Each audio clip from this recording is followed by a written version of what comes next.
3 days in and the anglers are relaxing into the session. The fish are feeding, the weather's good, and everyone's looking forward to the rest of the week. John's decided to rest his swim and has gone on a stalking session on another lake.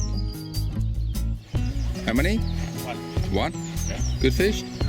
16. 16 pound? Yeah. Very nice. But I think there are also a lot of small ones on the lake. Yeah. Because I got 2 takes. But that he only had the bait in his mouth. I have big baits. Okay. Because I changed it in small baits now. Okay. And I'm gonna try it. You see much jumping or anything? No. I just rebaited all my rods in readiness for recast. I've rested the swim, went up to the toilet for a while, got away from the swim, baited the swim before I left, which I normally do. I think it's quite beneficial sometimes to put a little bit of bait in and hopefully attract some fish. I mean, it's not many in here, mind you, but I mean, it's the second full day. What's happened so far in the back bit over there, what they call the stalking area, there was some fish in there on the first afternoon and evening. I saw 3 carp, definitely carp jump, you know. But I thought I'm going to resist going round there. I'm going to sort of stick it out in here for the first bit. Initially, I was fishing to that gap there, over there, and keeping my eye out, and saw a couple of signs of fish, but I never saw anything there. So I've been predominantly fishing the gap up there, just off the pads. Not necessarily near to the island though, because the bubbling I've noticed, I mean, it might albeit it might be tench, but the bubbling I've seen has been this side of the pads really. Brought back down there yesterday evening just before dark, and that was the one that produced a bite, which I unfortunately lost. But it's early days yet. It was never going to be easy, this lake, but what drives me on, I mean, this was the lake before we got here. This is the lake I wanted to fish because I've never caught a 40 pound plus UK common. I've caught them abroad, and there's 2 of them in here, so one of them could possibly be 50 pound, and that's the driving force I need. If I blank, I blank. You know, it's no. I don't think I will. Having just one bite has given me the confidence to at least have confidence in me rig and everything I'm doing. You know. Yeah, quite a bit deeper there, but that's what I've been noticing. They've been coming out and they've been bubbling. One thing I'm doing as well, I'm fishing. Unlike most people nowadays, I'm fishing with tight lines. But the trend nowadays, in the UK anyway, I mean, it's different in France. You go on the continent and everyone's got rods up in the air and bowstring tight lines. And there's 2 ways of thinking about it. I mean, I think, yeah, I can agree that carp can be spooked by lines, but I think sometimes they can swim round them, you know. And the reason I just recently, like in England, I've been fishing with tight lines on every walk I've been fishing. And one of the main reasons being it makes rig efficiency that much more. It makes the rig that much more efficient. Like, you know, when the fish picks up your bait, it's getting the resistance, and not only your lead weight, it's getting resistance of your tackle and everything, you know. And the bites when you get them are absolutely electric. If carp were really intelligent, we wouldn't catch anything. But unfortunately, they're not that clever, really. You know, I mean, they're masters of their environment, but they are catchable. You know, every single carp in the country is catchable. You know. What happened was I had a take last night. Picked it up. The clutch was spinning, so it was proper take, full run. I had contact for maybe 1 or 2 seconds, and then it just dropped off and the hook pulled. And we had just been talking about that some people sit here for like 1,000 hours until they get their first run and stuff like that. And it felt sort of unreal to get a take in the second night on a lake. What was even more surrealistic was that Lee had just had to take himself, and he himself had lost the fish. So we had both lost the fish within 10 minutes or something. So we sat there, reflected a bit on it, had another tea and went to bed, and nothing's happened since then. But I'm still confident because I'm now, at least what I can take as a positive thing out of it is that I know that my baits are working, the spots are being visited by the fish. I've seen fish over the spots. I've even had a take now. So I think the only piece missing now is the fish on the bank. So. Text from Simon here, text from the governor. Morning all. Having got John's report, now he's leading the competition with a total of 232 pounds and 13 ounces and holding the biggest fish, a mirror of 37 pound 15 ounces. Narrowly pushing Hutch into second place with his 37 pound 12. Nick has now had 4 fish for a total of £109 and 10 ounces, and Andy also on £89 2 ounces. Nicholas is leading the race for the number of species and managed the grand slam of a pike, a mallard and a swan. He did manage to bag a mirror of £27 8 ounces last night. John has now snuck onto E Lake to rest his swim on D Lake and quickly bagged a £16 mirror from there. Still all quiet on A Lake, although fish have been seen, and as we know, this lake is known to be tricky. Good luck to all, Si. Obviously missing not being here. I still haven't even had a liner off the bottom for some reason, even though there's all sheets of bubbles coming up and everything. Yeah, there's lots going on, but indicator says otherwise, really. But that's the fun of it, isn't it? Working it all out. Right. I'll put a bit of corn out. You like your corn and lunch and meat, is it? Yeah, that's what I tend to use all the time. I've got a little bit with me, like a van load. You're putting a bit in a spom. Do you know how to use a spom? Sometimes. It's the accuracy's the thing. I'm clipped up to an area in almost the deepest silt and leaf mould I can find out there, which tends to be where the fizzing and bits have been going on actually.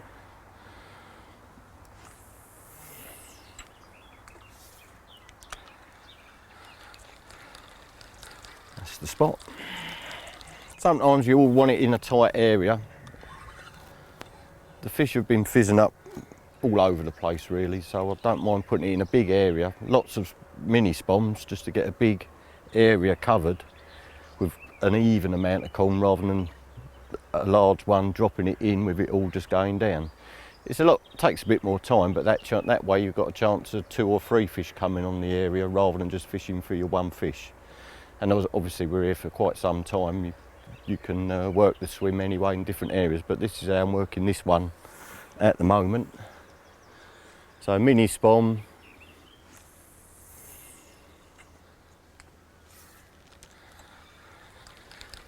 My line is that swim on the other side. There was fizzing there earlier.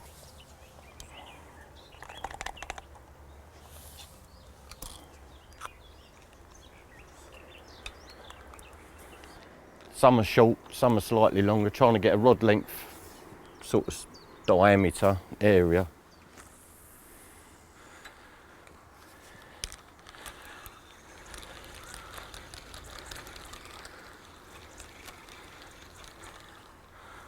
That'll do for that, topping up. Right, a rig I tend to use. It's clipped up slightly longer. About 3/4 because of the depth. It's probably about 12 foot there. Because of the depth on the drop, you'll find it coming back towards you. I've allowed about 3/4 of a rod length for that. There's plastic corn isn't allowed here, which I don't have a problem with that at all, even though it's corn. I've got a very basic mono hook link KD rig out the back. I like to fish the corn on there like this anyway, because then if small fish are having it, it'll give me indication if they're pulling it about. So because of that, then I also need a very simple basic rig that will allow the free movement running. So when the small fish are pecking at it, it will give me indication. Even in silt, that'll still pull through very easily. If I use rig tubing, it presents a small problem for using this because they can take that off the hair and you wouldn't even know anything's happened. So although it's very basic, very simple, it does seem to work and it gives me the indication I need. I'm not fishing on the bottom with no bait there, so I tend to know what's going on then. The long hook link is another thing I prefer. I do like to let the lead drop down on the bottom, even in whatever the bottom's like. I'll feel the lead down. As it hits the bottom, that will be dropping. Corn sinks very slowly anyway. And what I do is I just pull the lead back slightly and to pull the link out to keep it laying on the bottom nice and straight. Very simple. Maybe that's why I've not caught nothing. This one's clipped up, like I say, about 3/4 of a rod length further because of the depth.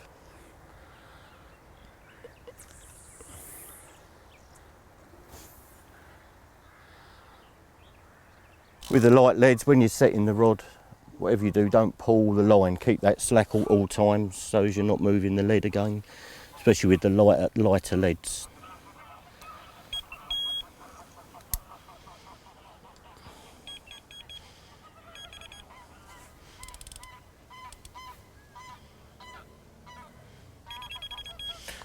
Ready to go. I was fishing the other day with pellet, fishing for bubblers, and fish kept fizzing up on it, but I couldn't get no liners. I kept putting, it was only in close, so I could just put it out underhand. It was in quite deep silt, similar to what's here. I kept throwing pellet in, small pellet, large pellet on top, so when it was dissolved, I was there for the weekend, so it was dissolving, kept it topped up. Every now and then, great big sheets of bubbles would come up, and but still nothing, no liners, nothing was happening. Little bubbles, then an hour later, another great big sheet of bubbles. And it got me, I thought, I've got to sort it out, I've got to find out what this is. So I carried on, nothing happened. In the end, because I wasn't getting any liners with me slack lines and everything, I thought it must be something attacking what was eating the pellet.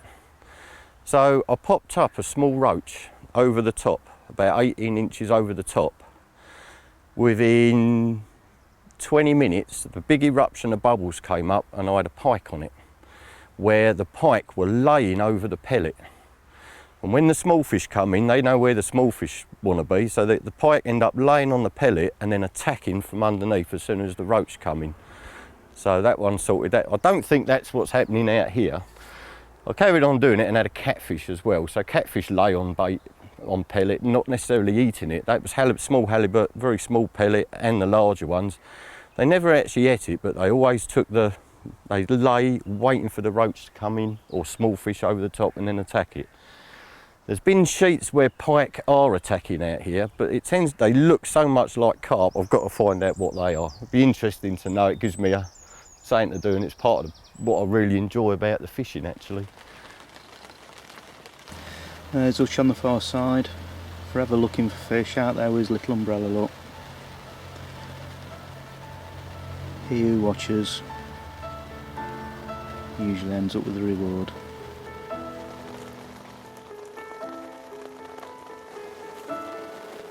Being snug in a waterproof bivvy as the heavens open, absolute bliss.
How's it going?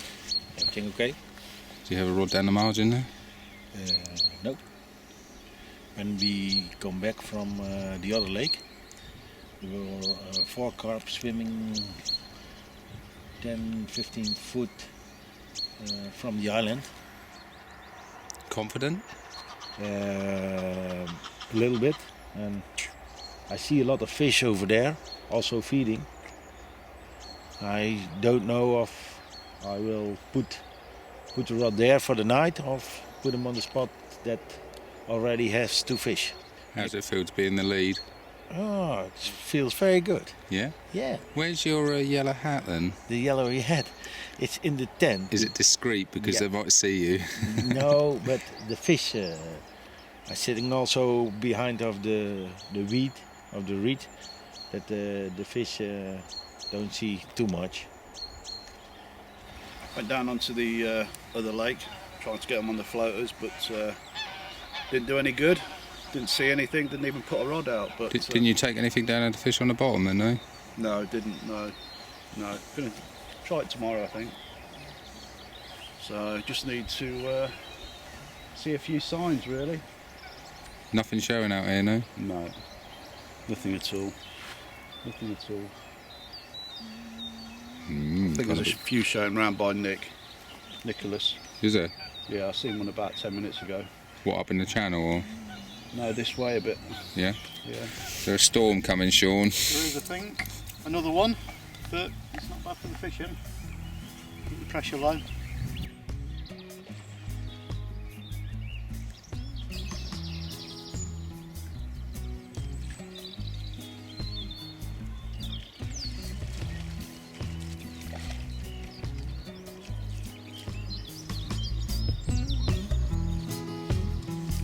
Oh, John, they're there.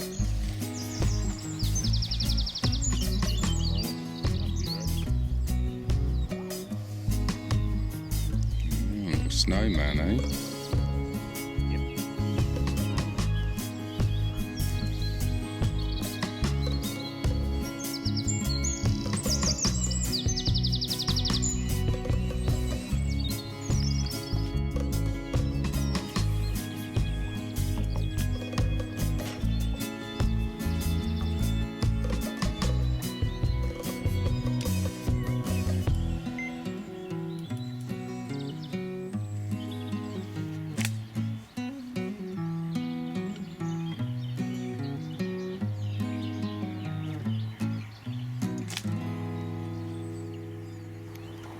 Looks like Nicholas is in. Thought he might be get a fish soon. He's had loads of fizzing up coming up over his bait. About half hour ago started.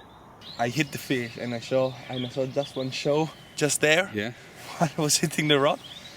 Yeah, I actually repositioned my rod, so I said I want a one here about 2/3 across. Yes.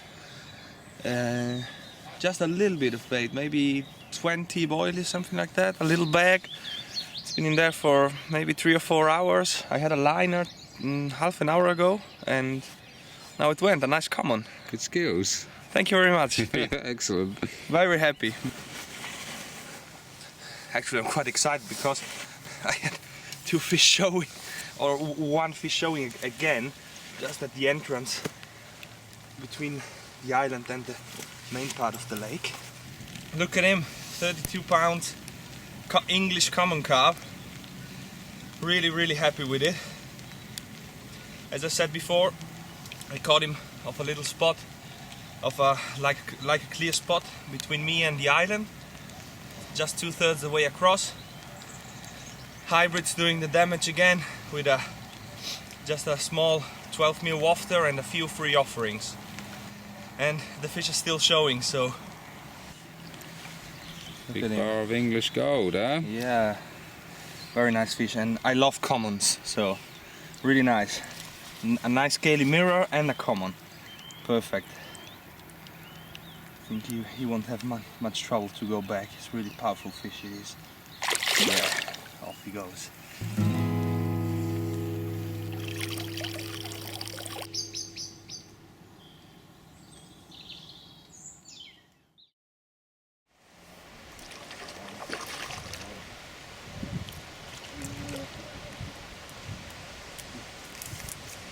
Nice one.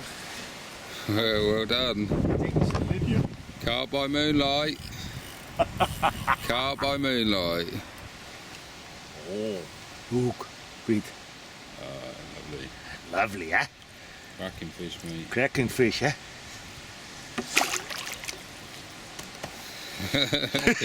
Don't tap my bag, I should be tapping yours. Come on. Yeah. Oi, oi, oi. It's a 30. Look at that. First mirror. This the Lovely, linear. lovely linear, yeah. Yeah.